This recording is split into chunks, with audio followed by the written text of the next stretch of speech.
fine. Yeah? Yeah, I thought I heard the door open. Is our height difference bothering you? No! I don't like that there's such a big gap between my head and the top of So the... the answer is yes. Would you like to switch chairs? This is so much lower. I think it'll equal us out. If we switch chairs? Yeah. Do you want to try it? Go on. All right, let's try it. Let's try it. The listeners have to listen to this. We have to picture it, though. Picture that Use we're your shuffling around imagination. in a tiny office. Tinier than you can imagine. Okay, so we're both leaving and then entering back in. Yes. I'm imagining us entering into applause. Yes. Like we're the See, guests that's better. on a sitcom. Look at that. There we go. We're the same height. Yeah. I'm still a little taller, but we're the same height. We're basically the same height. That's good. Pass me my drink. There we are. Yeah. Thank you. There we go. Now we can switch. Love you. Love you. Oh. Okay. Okay. How are you doing? Yeah, I'm doing pretty good. You have said some exciting things before we started recording. What have I said? You said that you have some things to yell about, so I'm imagining you're coming in hot to today. Are you... Yeah. Am I? Yeah? Yeah. Kind of. Yeah. I mean, am I mad? No. Am I mad? Yes. Is Fascinating. Fascinating. Yeah. Well, okay. What are we doing? What is this?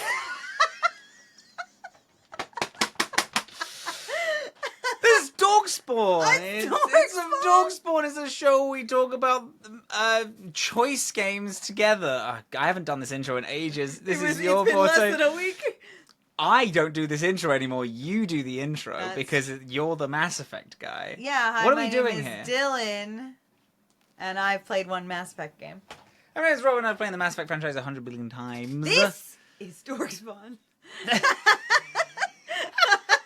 The show where we go through choice games and we do them like a book club. At the minute, That's we're doing right. Mass Effect 2. Last time, Yeah. or rather now, over the last week, we have done the collector ship mission and Arrival.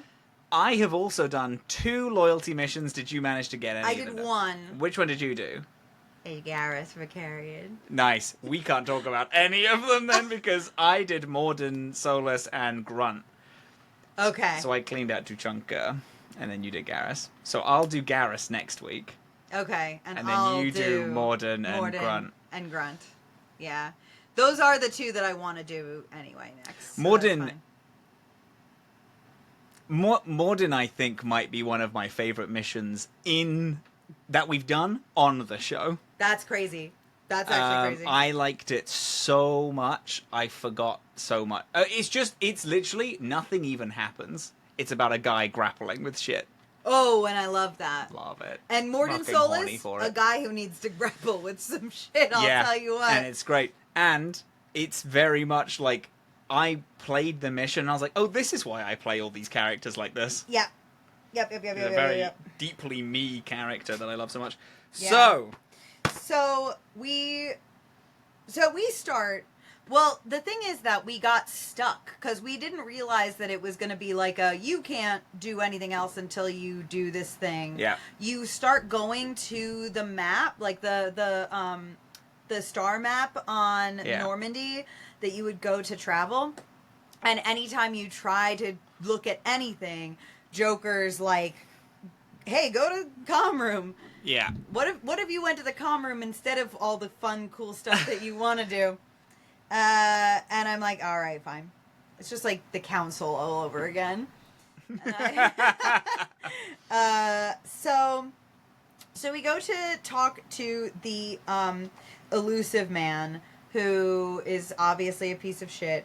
And he tells us some cockamamie story about how there's a collector ship that is putting there's a ship that's putting out a distress signal. It's been turned over by Turians, and we have a chance to learn about the collectors, like more than we have ever had if we go there. We turn up to the ship. The ship itself is kind of cool. It's like it's awesome. Half alive or yeah, whatever. It's a big like, hive. It's like a meat ship, is what I wrote here. Yeah. Yeah. You know how beehives are made out of meat? Kind of a bee meat hive. It's made of organic material, which is just like... not organic. Meat, though. A lot of things are organic that aren't meat, Are though. you sure? I think that organic things are all just meat. Oh, wait. You are correct. Sorry. Thank you. Everything, there's inorganic and meat. And, yeah, exactly. The ocean. It's plastic and meat. Yeah. Yeah. Those are the two categories of things. And this is the platform you're running on. I'm going to change everything to either organic. Yeah, you're going to fit into one of two categories, plastic or meat. Where do you want to be? So we're like looking around this place. It's empty. Like there's like nobody around. Except for corpses and bodies. Except for so many bodies. Yeah. That's gonna for the visual listeners, you're gonna see my face come back to this expression later. It's empty. Piles of dead human bodies, I should say. Yes. I got some bullshit renegade points for something here, and I don't remember what it was. There is a lot of interesting... In the missions that we have played, there's a lot of interesting renegade things, which you shouldn't... I think I said something like, well, we can't save any of them now. Yeah. And I got renegade points, and I was like, I can't. They're dead. Yeah. It's not like... Because, I mean, so I saw this thing, because we've done a lot... I mean, I have done a lot of looking at the BioWare wheel. Yeah. And a thing which I found out that I actually didn't know, it's not necessarily a bad option, it's just hostile. That's what Renegade is just being hostile. So it's like, that is the more hostile option of the two. And this is a thing that I find interesting. I'm pretty sure I said in Mass Effect 1 that I actually don't like the Paragon Renegade system at all. I think it's crazy restrictive because it forces every decision to have a negative and a positive loop, which is on Dragon Age. It's really not a very Dragon Age thing, because Dragon Age is like, no, you're just saying things and opinions are different. Whereas this is, you're either being a good guy or a bad guy. Well, I'm thinking about, like, Red Hawk, who is, like, hostile and negative, but it doesn't speak to the morality of Hawk. Yeah. You can be a Red Hawk and still make, like, many positive choices.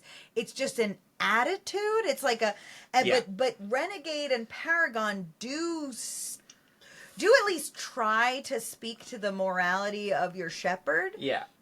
At least as far as the game is concerned, it literally changes the color of your aura. Like, yeah, it's definitely trying to say something about your morality. Anyway, I was like, oh, well, that was an interesting renegade.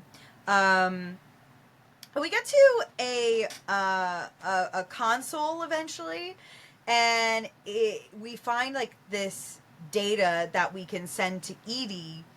That's like, that proves that the collectors are experimenting on humans to compare their DNA. And so we send that data to Edie.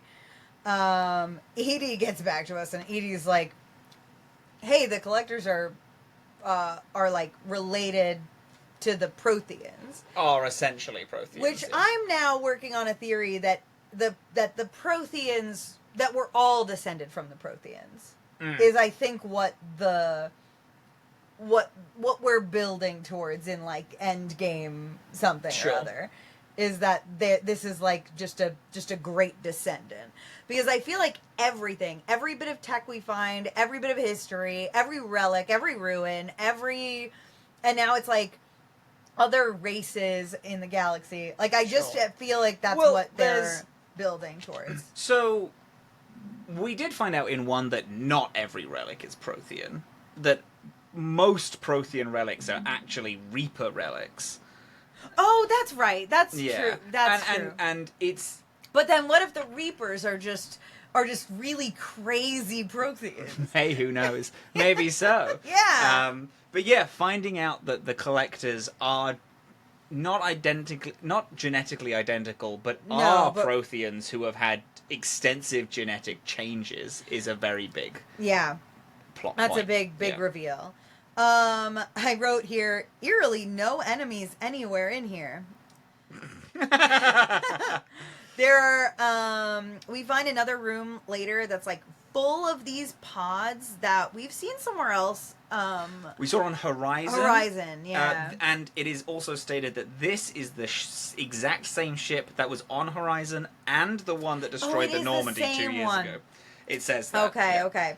Then I found another console, and we contact the Normandy through that console. Stupid idea. I think, also, just before that, these little pods, we go into this big area where it's very exposed, and there are, like, trillions, if not more, of these pods decorating the ship. And Thane, for me, because I brought Thane along, says... you could get every single human on Earth in these pods, and you would still have some to spare. There's not... Right, I do remember that. There's not enough. Or there's more than enough for every single human alive. That exists. Yeah. But yes, and then you go to the console and contact the Normandy. Yeah, totally stupid idea. Which it felt like a stupid idea, but you're uploading it to Edie. You're not necessarily speaking to the Normandy. To the Normandy, we're talking to Edie, but that's exactly what goes wrong. Is connecting. I think it is connecting to Edie specifically, like opens like a connection to our data to the collectors and the Harbinger. Yeah. So like they can pinpoint and locate us. And then like everything fucking goes. Yeah, it's a big trap. There's a fun bit when you're just before it's like big notice that it's a trap. Edie says, "Oh yes, it was not possible that the Illusive Man didn't thought that this distress signal was genuine." No, the distress call came from the collectors, and this fucking bastard knew it the entire time. And I think it's fun that Edie is the one to say, "There's no way that the Illusive Man didn't know this." Interesting, because I didn't like Edie. And now she's winning you over because she's like, hey, by the way, she's telling me the truth even when it's maybe against program. Yeah, and it's cool. She's a cool lady. We'll see. Yeah! You got big fights. Pew pew, you do a lot of pew pews. It's a lot of really fun. Shut the fuck up, little fights. This... fuck off. This was the stupidest... This was horrendous. Oh! These were the worst fights in any game, I think, ever. This is crazy. Talk about it. What do you mean? There are, like, a floppity jillion collectors. There's this shockwave thing. There's these, like, exploding guys. Sure, yeah. There's, like, it's an awful fight. It's an awful fight. And it doesn't end. It's like wave after wave, and it's just like room after room. Because we're in the shit. And then there's like, it's just like you think that that must have been the biggest one because that was you got those big guys that what are they called again? The Scions. The Scions. Fuck those guys. And yeah. And then you have the one giant spider-like thing. Yeah. The metal spider thing that is, like, invulnerable when it slams on the ground and keeps doing these shockwaves, and you need to wait for it and then keep firing at it. That guy got me a couple times. I died quite a few times in this. So then stop acting like I'm crazy here. I'm acting like you're crazy. I don't think they're bad fights. I just died a lot in them.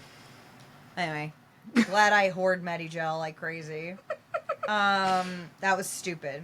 We finally get through. We go back to the ship. I tell the Illusive Man, fuck you. I don't trust you, and I was right not to trust you. Yeah. God.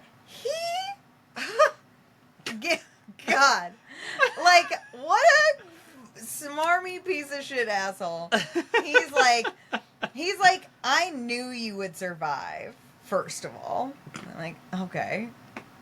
You still lied to me. Yeah. And, like, whatever. And then he tries to tell me that every human would be dead if we didn't go in there. And I'm like, I don't know how you figure that. And he says that, he says something about Edie, like, that, like, I know, like, Edie is secure and that, like, no one can get past her or whatever. And I was like, I don't like that. I don't like what you say about her. But he's not wrong about now look at their face. Not wrong about the fact that every human will be dead, because through you going onto the ship, you find that there is a derelict Reaper being held in a brown dwarf in the gravity. It's being trapped there. You only found that through the collector ship. Yeah. And also through, like, some navigation, some other stuff that Cerberus has been doing. However, you also find the collector homeworld, which is where the Omega-4 relay goes to. Right. It's in the center of the galaxy. It's amongst a million different black holes. It needs a pinpoint perfect landing to get in, and then no one knows what's on the other side, but you know it's the collector homeworld, and that's where you have to go and fight back. So, if you didn't go on the ship, you wouldn't get any of this information. Okay. All right. Yeah. Okay. And then he's like, you have to go find this IFF, this derelict Reaper. Which is, yes. And he is like, you're going to pick it up from this scientist, but of course we lost contact with that scientist. So you'll get them eventually. So I guess that's his next task for us. Then I went to Tuchanka. I did 2 exceedingly good missions. Morden Solus. You did that. Morden and Grunt. Yep. And then you did Garrus. I did Garrus. Do you remember Garrus's? I don't remember it perfectly, but you can talk about it. Well, first of all, oh no, why did you close? No, don't do that. Oh my god. Don't do that.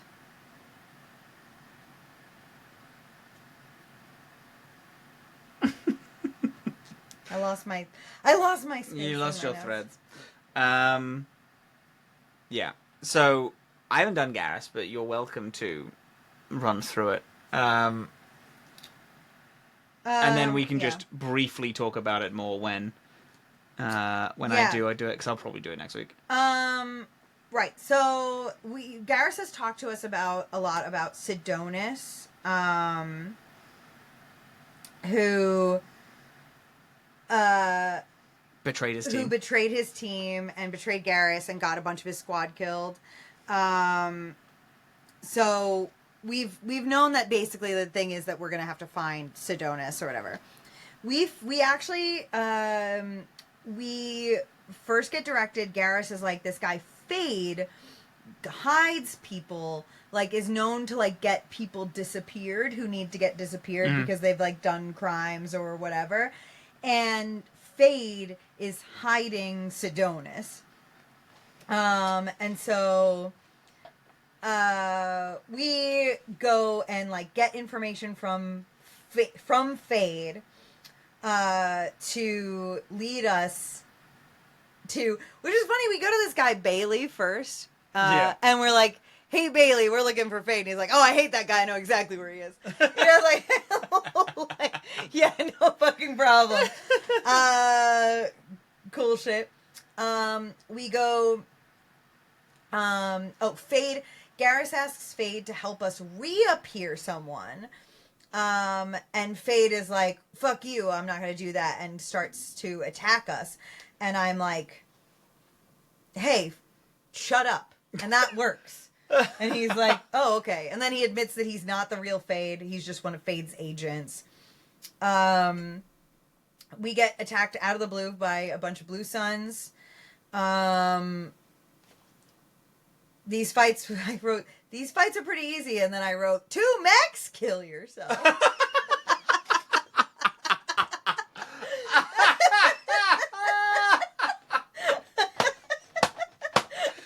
Fuck, I need that on a t-shirt. I need the front of it. This fight's pretty easy. And on the back, 2 mechs, kill yourself.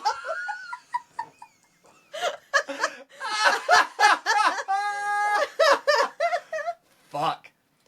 That is actually, that's pretty dangerous. That might hit my lexicon. Yeah. Tonight. I might be using... Anytime anything's good, we're like, oh, this night's pretty great. Easy. 2 mechs, kill yourself.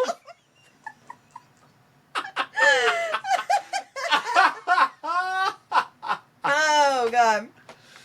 Funny. So, we fight through this. We find Sidonis.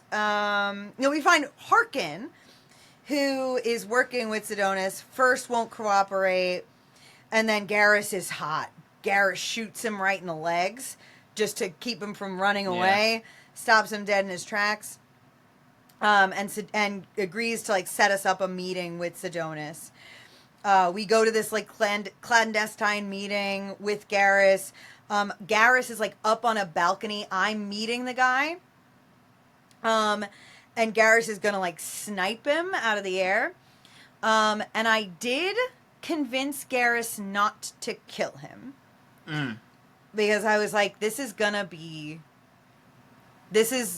you're still going to get closure from this, but you're not going to if you just kill him. Yeah. We end the mission, and then I get the first ever opportunity to flirt with Garrus. I flirt my ass off to this man, and it's like, do you know that, that scene from Crazy Ex-Girlfriend that's like, because you're smart and you're pretty and you're ignoring me. Yeah, you're pretty much perfect. Yeah. and she's like, what did you say? Perfect. That's the flirting with Garrus energy that's happening. It's pathetic. I'm like, you're like fawning over him and he's like being Batman. He says something about how like he like after all of this he really needs to let off steam, and I'm like, we could do that together, and he's like, what? And I was like, never mind. No, it's not because Garrus is too cool. It's because he's like, he's just so like, oh my god, I can't believe they say they liked me. He's just such a fucking dork. Oh yeah, that's what Garrus Vakarian is like. Yeah. That man just shot a man in the legs like it was nothing. Yeah, but he doesn't know how to love a woman. Don't you ever. You take that back. You take that back. I know he does. I know. No, stop it, please. No. I know he does, though. Garrus loves women. Garrus loves women.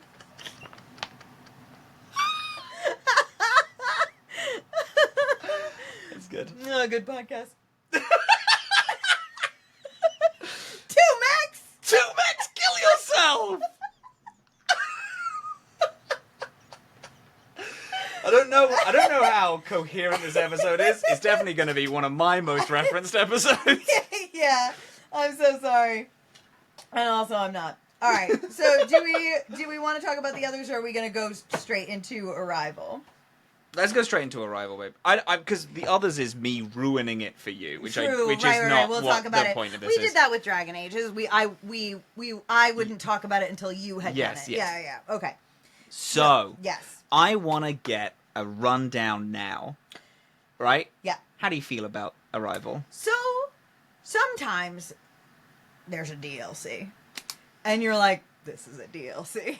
Yeah. Yeah. This is a DLC. This is a DLC. This is a DLC. It's a DLC's DLC. This is the... It's... Okay. I will say, it is fun. There's definitely some interesting lore. And, like... and stuff. But it does feel DLC. There were parts that I was like, was this done cooking? Sure. Just a little bit. Sure. And it's hard to get into without talking about like what it is. I like it. I did like it. I don't want to. I think that it would have been. There is a point in... You know what? Let's talk about it, because there is a moment in which I will then finish my sentence and my thought. And it's the moment of this DLC. There is a choice which you simply don't make. It makes for you. Oh, yes. We'll talk about it more when we get to that. Because the problem is... That is something that if... I was playing The Witcher and Geralt made, I'd be like, yes, because you are a character and I'm riding your, like, feelings. If Arthur Morgan made it, I'd be like, yep, because you are a character and I'm kind of here. But since this is our Shep, I'm like, ooh. Well, and also because this is... All right, so, like, we just have to get into it because it is... There's so much I want to say about that, and I can't even speak to it until we talk about what it Admiral is. Hackett reaches out to you. Yes. And is like, hey, a scientist friend of mine has been captured by Batarians in Batarian space. Dr. Kenson. You have to go solve it. It has to be just you, because anyone else is going to trip their, like, oh, we're being attacked. But you can do a stealth mission on your own. Right. You're wandering through, you land on this planet, you're wandering through these, like, prison sewers. Yeah. Cool. Pretty cool. It feels good.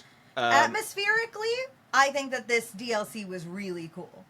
Like hearing the comms, like, which, I mean, that starts we're pretty early on, but like hearing the like prison guards talking about humans, which they're talking about torturing humans the way that, like, we talk about our bosses at the water cooler. Like, they're just like, there's like one guy complaining about it and it's just like, I've got all these humans to torture, and it's like, is there no one else that can cover for me? Like, I've been working 3 weeks straight. There's 300,000 people here. How is no one covering me? People are just like, people are bitching and moaning about their work in a funny way. Really cool.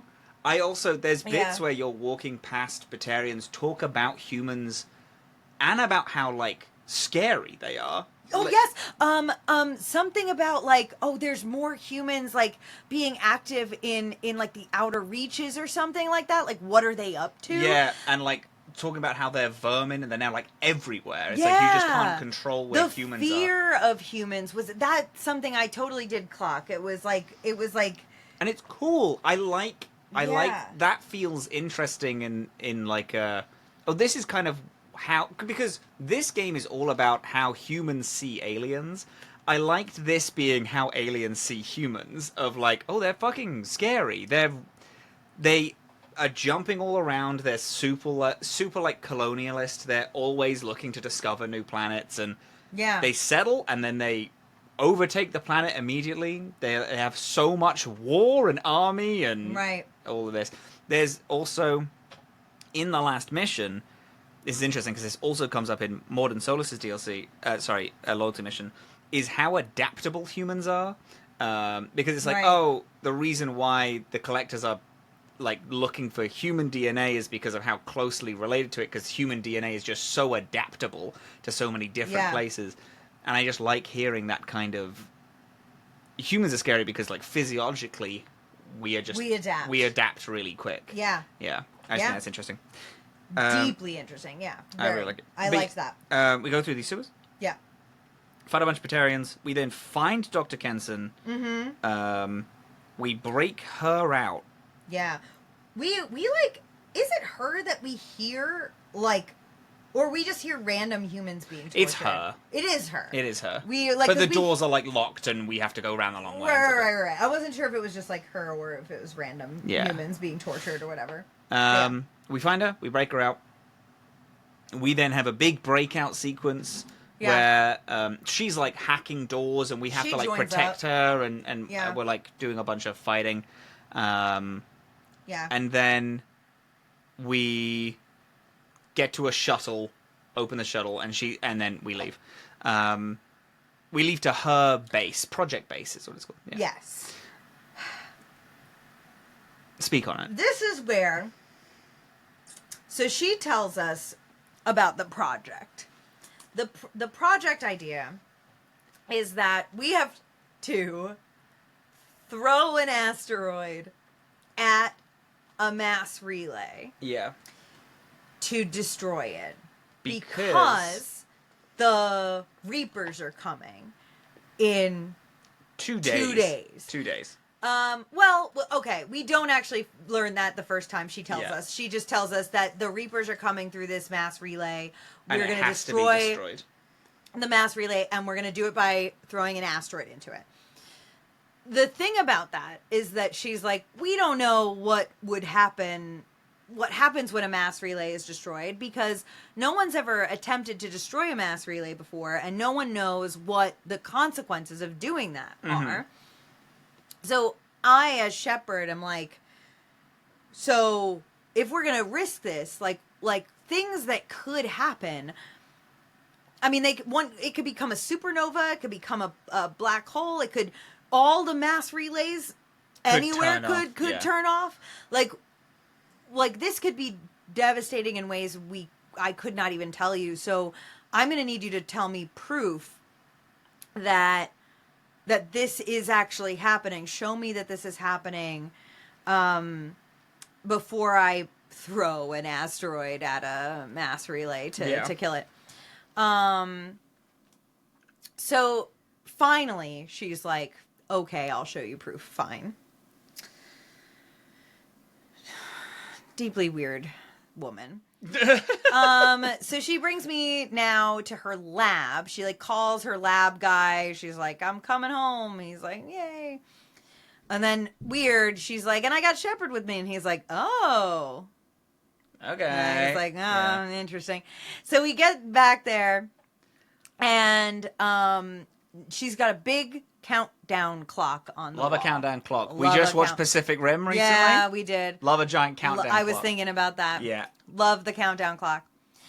And the countdown clock reads 2 days, and she explains that is how long we have until the Reapers come through the mass relay.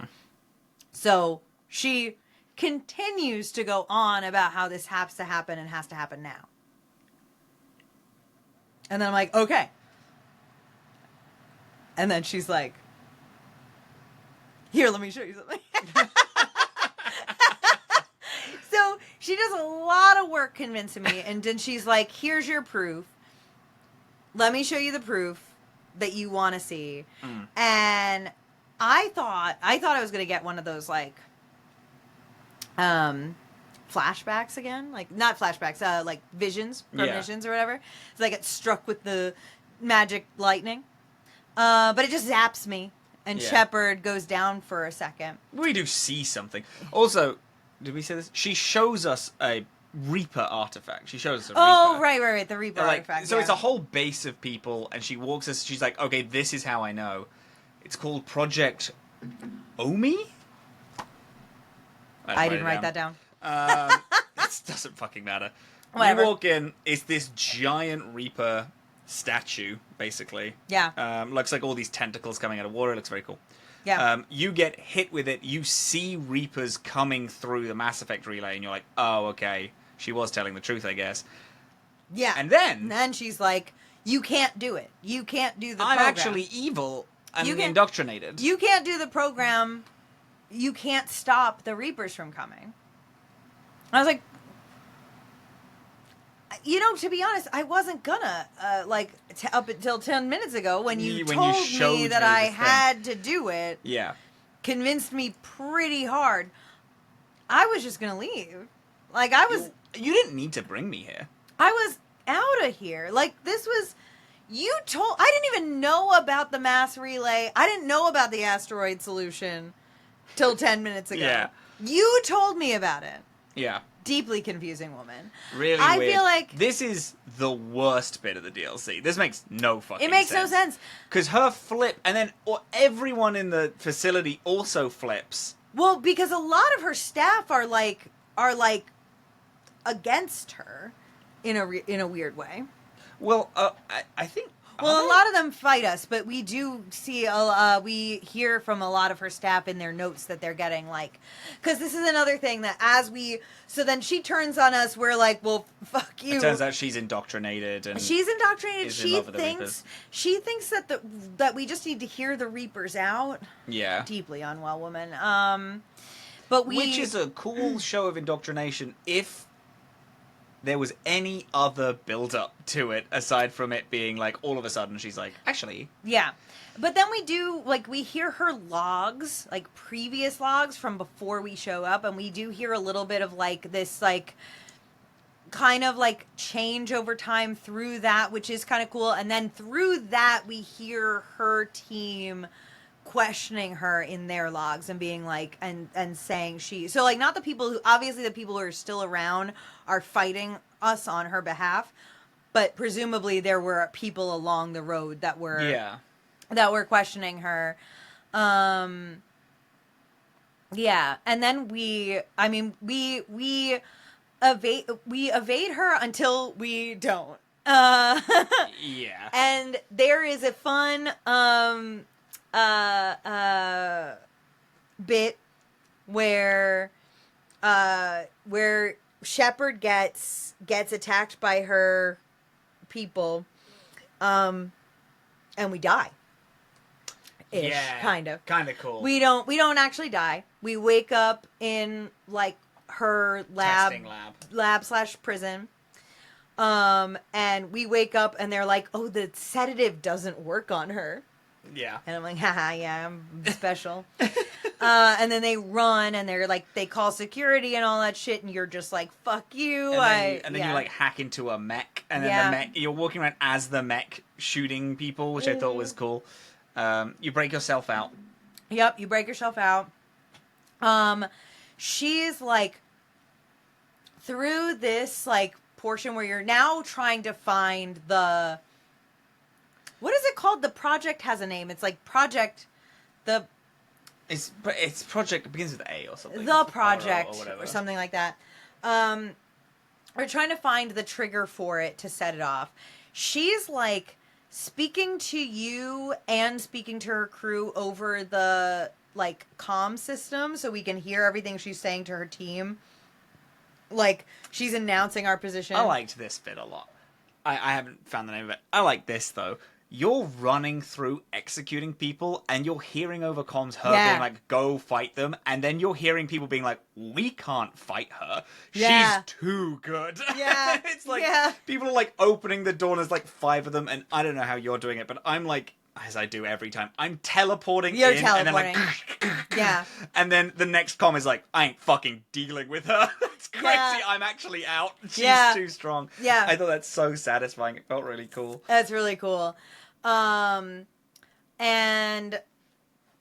I feel like I didn't do good notes for this part because I was playing this at work. She then goes into the core reactor. Yes. No, she doesn't. You get to the project. Yes. This is the bit which I think is interesting. This is, interesting and kind of sucks. Because there's a lot... All right, this is where I want to start talking about this. Because, particularly, I want to talk about Ani. Ani, because, the project, the actual end to this doomsday clock, the thing that's going to close the mass relay... and hopefully prevent or delay the Reapers from coming through, right? To actually do this, throwing the asteroid at the mass relay will kill like an entire... over 300,000. Batarians. Yeah. Ani, her whole backstory is that Batarians killed everyone that she knew and left only her alive. Yeah. She's also, on this journey, found at least 2 other people to whom the same thing happened. Bad backstory with this. Like, deeply connected to the Batarians. So, there is potential in a moral, like, tug of war between do we throw the asteroid or don't we? Yeah. But we just kind of do it. Like, we get into this control room. This is an interesting thing because this is what I mean when I'm like, if it was Geralt, if it was Arthur Morgan, one of these characters where it's like, you're just playing a proxy of them, they are their own person, they're their own character, then that would be fine, them making this like, big decision for us. In this act of desperation, they don't have time to think about it. But Shepard doesn't ever do that. Yeah. Every decision with Shepard is, we make the final call. Yeah. And this was one where it's, we don't get the choice. She kills 300,000 people to stop the Reapers coming through. We don't really have strong proof that it's actually going to happen, that the Reapers are going to go through this. We genuinely don't. It is, we have to work under the assumption, which we do because this is brought up later, they would have come through the relay. They would have come through the relay in 2 days. It's when fed. See, the thing is, like, as Shiv, I was going to make the decision that Shiv is going to do it because Ruthless is her backstory and like, whatever it needs to get the job done. Yeah. But Shepard just makes this decision, and then you have a very soft 2-option, what do you do? Well, you can either go... I don't think it's that soft. I mean, that the option is that you can warn the Batarians and tell them, basically, give them a chance to evacuate. Yeah. Like, hey, I know it's short notice, but I am going to throw an asteroid at your... This is so important and integral. When you pass out and wake up, there is no longer 2 days. It is 1 hour, 30 minutes. Right. Oh, we skipped over that. That is so important. Obviously. Yeah. And what is interesting about this DLC, it is literally 1 hour, 30 minutes long. If you wait out the timer, which you can do, the Reapers come through and you get a game over. And you get that's cool. Which is pretty cool. We like that. That's interesting. I do like that. However, it is so important because otherwise, why don't you just wait 2 days, get everyone off the thing? And it's like, no, it's because you don't have the chance to, you don't have the chance to think about it. Right. Shepard has to do or die right now. Yeah. And she does. We don't have a choice in it. She does just do. She just, and flings an asteroid into a thing. I decided to call the Batarians. I sat on this one for a minute. I genuinely was thinking about letting Ani be...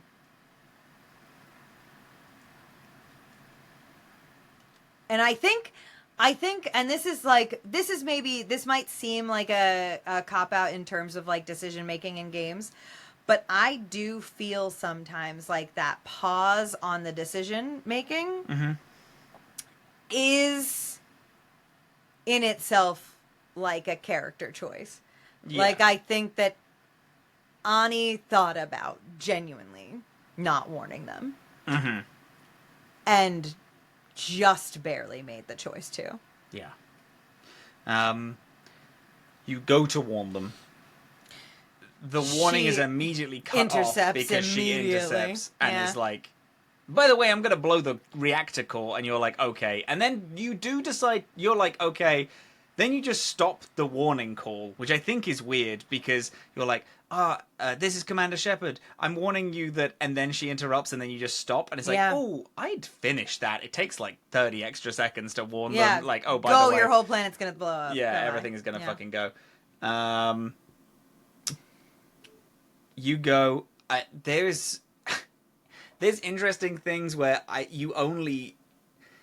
there is a decision about killing 300,000 Batarians where you only get, like, 3 Renegade for it, which I thought was so weird, because there are other choices where you get higher Renegade, and this is about wiping out. I got 2 renegade for saying, hey, those dead people, we can't help them anymore. 2. 1 more, genocide. Which is fun. You can walk around the town center and say hi to a bunch of people, and it's like, yeah, it's fine. Don't worry about it. Yeah. Genocide, 1 point higher than disrespecting the dead. And you're not even disrespecting the dead. No. You're saying, they are dead people. Those are dead people. Those are dead people. By the way, gang, they're dead. Hey, gang. She's going to blow the reactor. You go down. You have to manually cool the reactor. Yeah. You then go to confront her in a scene which I thought was very fun. Oh, yeah. She starts doing her whole villain monologue, and you get like a renegade option. I just shot her. Yeah. I thought it was very fun. Absolutely done with you. Yeah. You know, I barely made the decision to make that distress call to the Batarians, and you took that away from me. You get shot immediately. Yeah. You're outside. Yeah. You've called the Normandy. You're outside. You then find Harbinger contacts you. Yeah. And it's like, oh, you're a pain in my fucking ass, huh? Everywhere I turn, you are there fucking with my plans. And you're like, yep, that's humans, and that'll keep happening. Yeah. You do a big, that's what human do, motherfucker. I'll catch you next time. Yeah, when you cock both my guns in my American hands.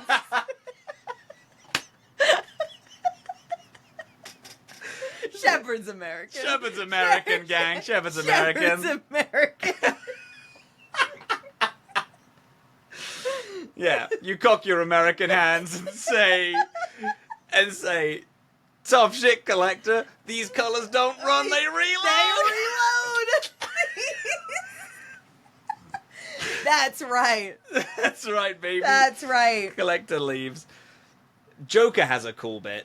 Oh, yeah. Joker slows down next to you. You full sprint, jump off the side. He catches you, and then does like a pinpoint, hits the Mass Effect relay as the asteroid goes into it. Best pilot in the galaxy. Oh, best pilot in the galaxy. Still need about 10% more Joker scenes in everything. Yeah. I do get it. I get it. Oh, he's so good. He's really, really great. And then the Mass Effect relay blows. Yep. Kills all the whole Batarians, system. no matter what.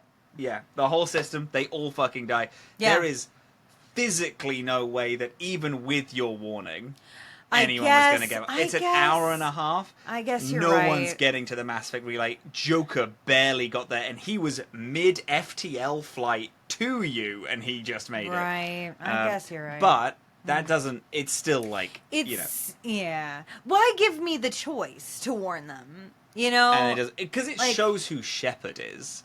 Does Shepard warn? Does Shepard try to save their own skin? Which I don't think is a good choice. I want to make that clear. I know. I really think that there should have been a there should have been like a do you do it or not? Yeah, because I just will say that like that is really the only reason that this felt like a DLC to me.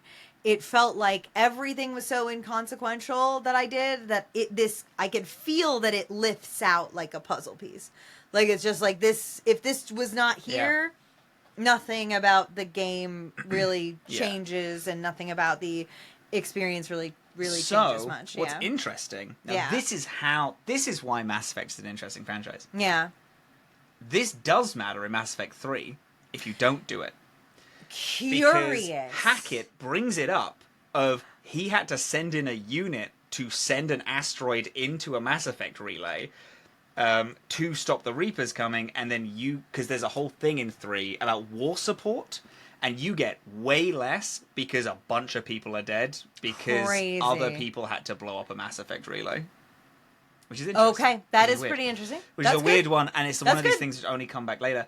I still think the most interesting thing to me is the question of... Okay. Talk about it. This DLC, the story of the DLC, it says explicitly, it doesn't even say explicitly, it kind of explicitly has the canon that the Reapers are going to come through the relay. But everything we experience, bar the vision, which the vision is hazy at best. Our vision in Mass Effect 1 still hasn't happened yet. Right. You know what I mean? Right. But everything in it is still so questionable of if the Reapers are actually going to come through the relay, or if she's just indoctrinated and they want to use the relay later. Because she's indoctrinated, she's gone mad, as has the whole base. And I think what a more interesting question is, do you do it on the off chance the Reapers are going to come through there? Or do you wait and you're like, I'm not going to fucking kill 300,000 people, we'll figure it out? I think that's a more interesting question. But then... Because if her evidence is just visions from this thing, is visions from an indoctrinated woman, it's like, you can't trust those visions because she's indoctrinated. Saren was indoctrinated and he was speaking gibberish at the end. Right. Yeah. Saren. Miss him. You know what's so fun? I miss him. We were talking about this off air with Aditya. Yesterday, yeah. Biggest fan, big guest last episode. Big guest of last episode. Where he questioned you and said, do you like the Illusive Man? And you said, he's no Saren. He's no Saren. Claiming that you think that Saren is a great villain in comparison to... Oh, yeah. Saren was an excellent villain. I think he's really good. Excellent villain. I think he's really good. I love the Illusive Man. Oh, fuck that prick. He's just... the Illusive Man is just a prick. He's just a prick bastard who's obviously lying to me and is obviously being a piece of shit. But then there's a thing where the Illusive Man is right every time. He's right about some things, but he is objectively wrong in his execution of just about everything. If I, Shepard, am as special as the Illusive Man believes or claims to believe, and if I'm as integral to this, and he's not a piece of shit, then he could let me in on these plans. Let me have some. But then there are things where he's like, I didn't tell you because they can get into your head and you would have let slip that, and it wouldn't have worked. Like, that's a thing that he's... can't get into my head. I'm the fucking best. I'm the fucking best. I'm an American. they can't get into my head. They can't... My blood runs red, white, and blue, baby.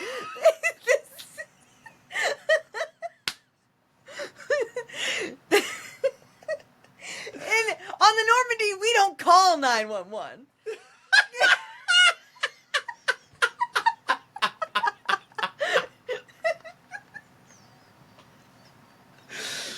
Sure.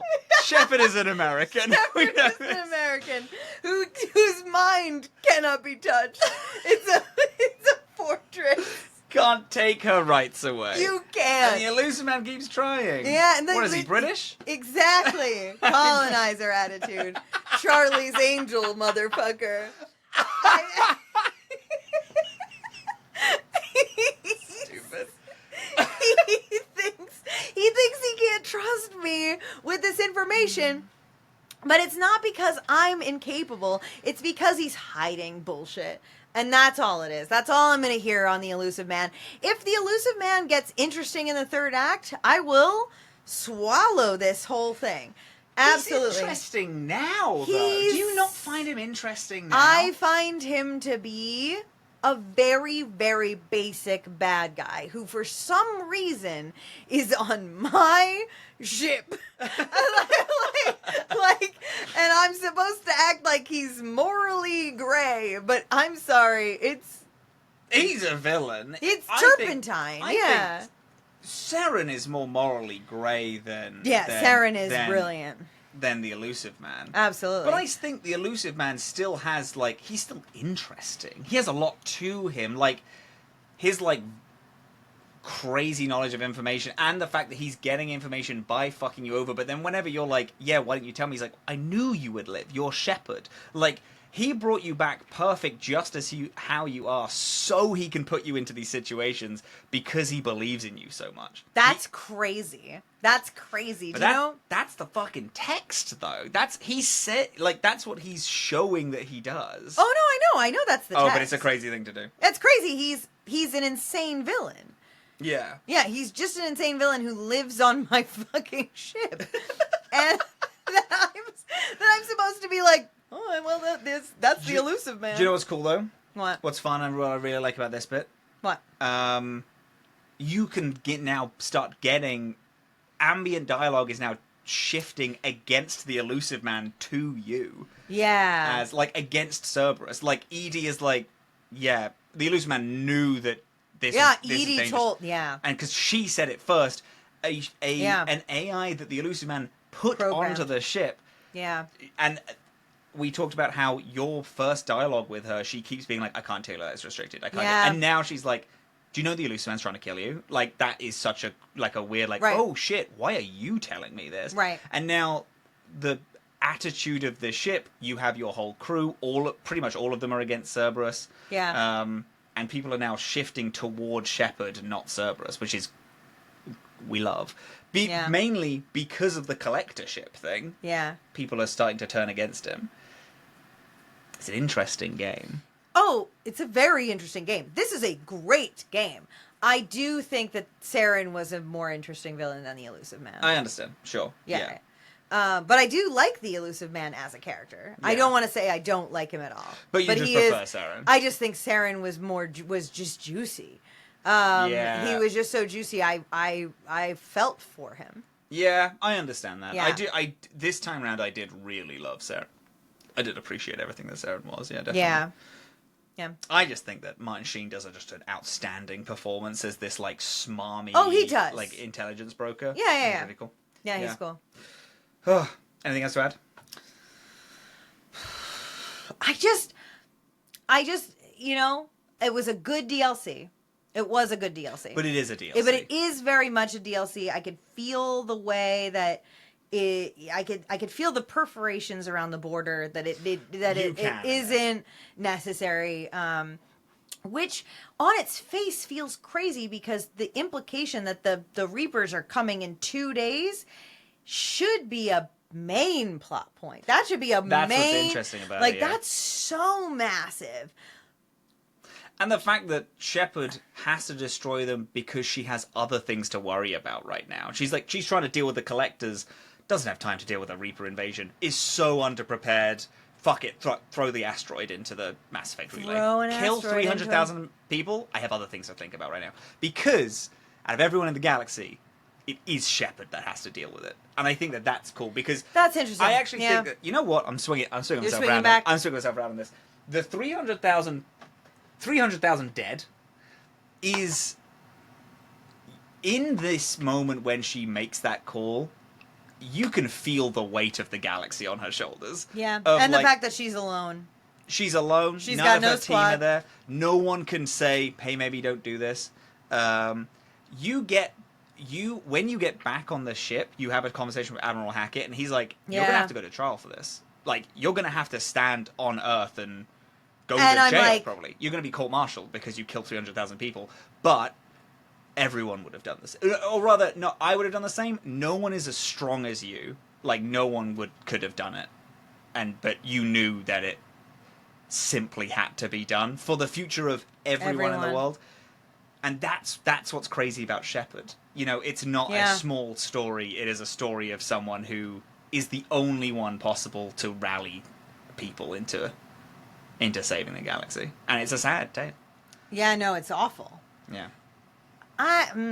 Interesting. Why? No, talk about it. Oh, no, I just don't know that I get why, like the choice just didn't seem like it was. I still think the choice is. There should have been some choice there. It was like, yeah, you're going to get court-martialed for this, but like, I didn't have a hand in that decision, so I didn't feel like that was a...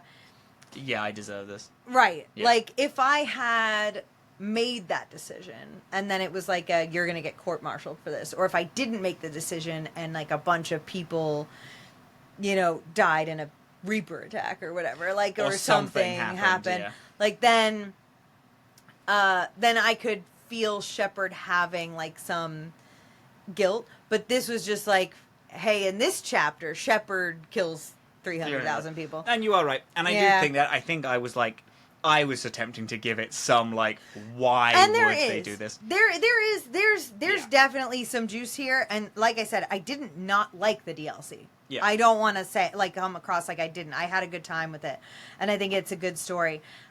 It's just very DLC. It's just very DLC. That's really all. No, you're right. It is very perforated from the rest of the story. There is a thing where Admiral Hackett's comments on you and how he feels about you does shift depending on how you react to him saying that 300,000 people died. Yeah. If you say, like, the renegade option is like, oh, well, it had to be done, he views you more negative than you being like, I am really sorry, I wish it didn't have to be this way. Yeah.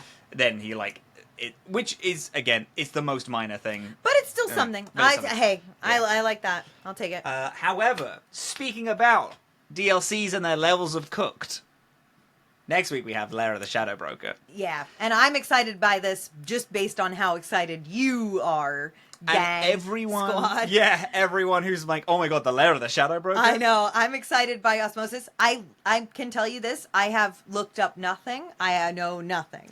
I can't remember like an obnoxious amount of it, but I remember it being, it's just an action movie. Yeah. Which is fun. I'm excited. Yeah, it's cool. No, I'm really excited for it. We have 3 episodes left, which is crazy. We have Lair of the Shadow Broker, the Reaper IFF mission, and then we have the finale.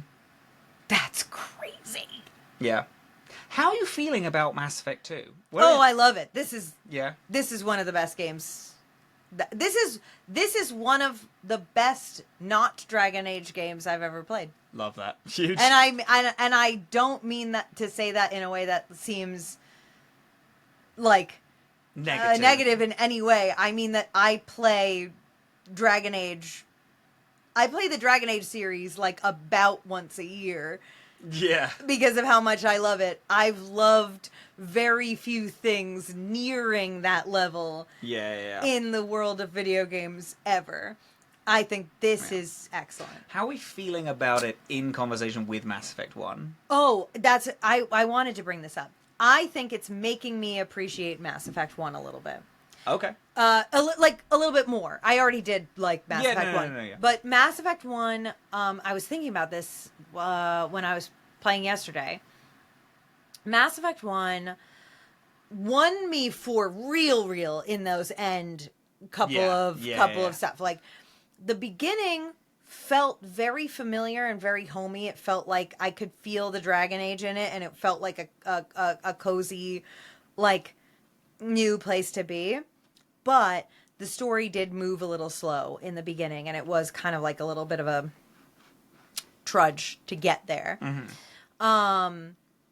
But there are just like so many things that we keep encountering that are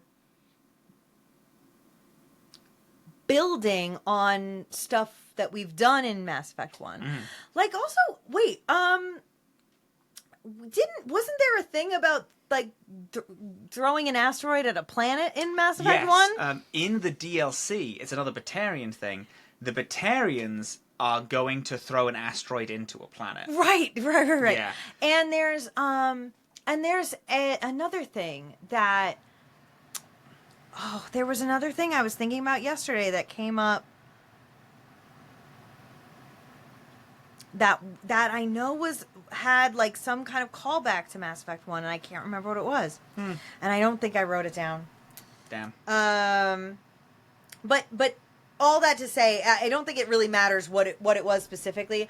I just think it doesn't feel like I'm playing a completely new game in the same series. It feels like I'm playing the same game, just it keeps getting better. Yeah, like a continuation of a... Yeah. Right. And so I do feel like it is making me appreciate those bits of Mass Effect 1, because it's just like I'm just playing this game that...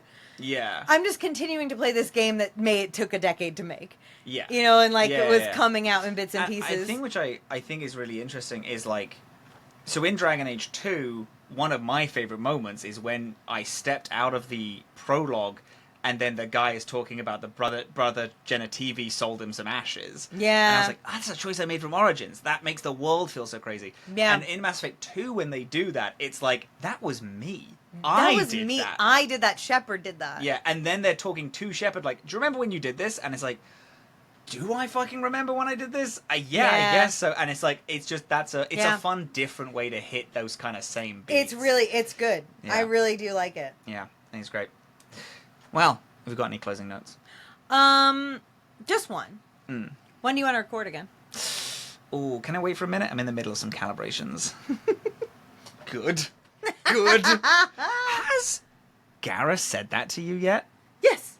Good. You do get the reference then. Oh, yeah. I meant to say. I should have said. I didn't know if you understood it. I'm glad that you do. Anyway, get out of here.